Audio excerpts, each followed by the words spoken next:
कभी आपने सोचा है कि ज़्यादातर प्लेन हादसे टेक ऑफ या लैंडिंग के समय ही क्यों होते हैं? ये एक बहुत ही इम्पॉर्टेंट फैक्ट है जिसको हम अक्सर नज़रअंदाज कर देते हैं कि आखिर क्या वजह होती है कि जब प्लेन या तो लैंड हो रहा होता है या टेक ऑफ हो रहा होता है, ज़्यादातर हादसे उसी समय हो रहे होते हैं। चलते हुए प्लेन में जब भी हादसे होते हैं तो या तो आकाशीय बिजली गिरने से होंगे या प्लेन आपस में टकराए या किसी ऐसे हादसे से जिसमें एक्चुअली में क्या है कि हम पैसेंजर को बचा सकते हैं पैराशूट दे करके।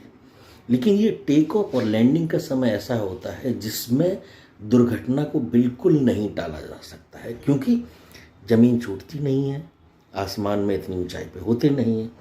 इस समय पंजे से टकराना, पहिए ना खुलना, कोई हाइड्रोलिक का कम ज़्यादा होना, इंजन का बंद होना, फ्यूल एफिशिएंट ना होना, हवा का खिलाफ होना, ये सारे कारण ऐसे होते हैं जो ड्राइवर के कंट्रोल के बाहर होते हैं और उनको इतना समय भी नहीं मिलता है कि वो प्लेन को कहीं सेट कर सके।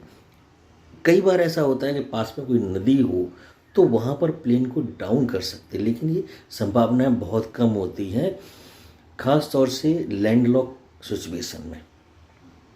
लैंडलॉक सिचुएशन में आसपास कोई ऐसी जगह नहीं होती जहां प्लेन को उतारा जाए। लेकिन सबसे इम्पॉर्टेंट बात यह है कि ज़्यादातर हादसे, अगर मैं बात करूं international air traffic controller department की, तो जो उन्होंने आंकड़े दिए हैं उसमें है कि 53% लैंडिंग के टाइम और 27% टेक ऑफ के टाइम पर दुर्घटनाएं होती हैं।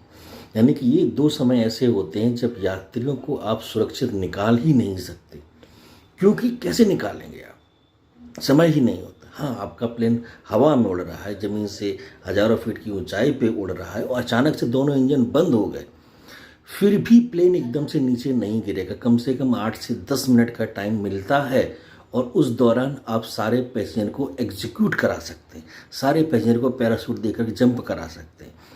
तो ये दो चीज़ें होती है, बहुत ध्यान रखने वाली होती हैं और इसीलिए प्लेन जब टेक ऑफ होता है उस समय सारी जांच की जाती है।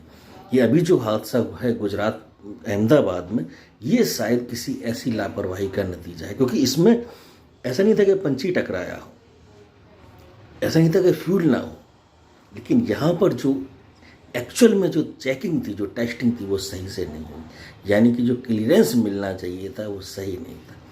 सुरक्षित रहें, सेफ रहें, ध्यान रखें।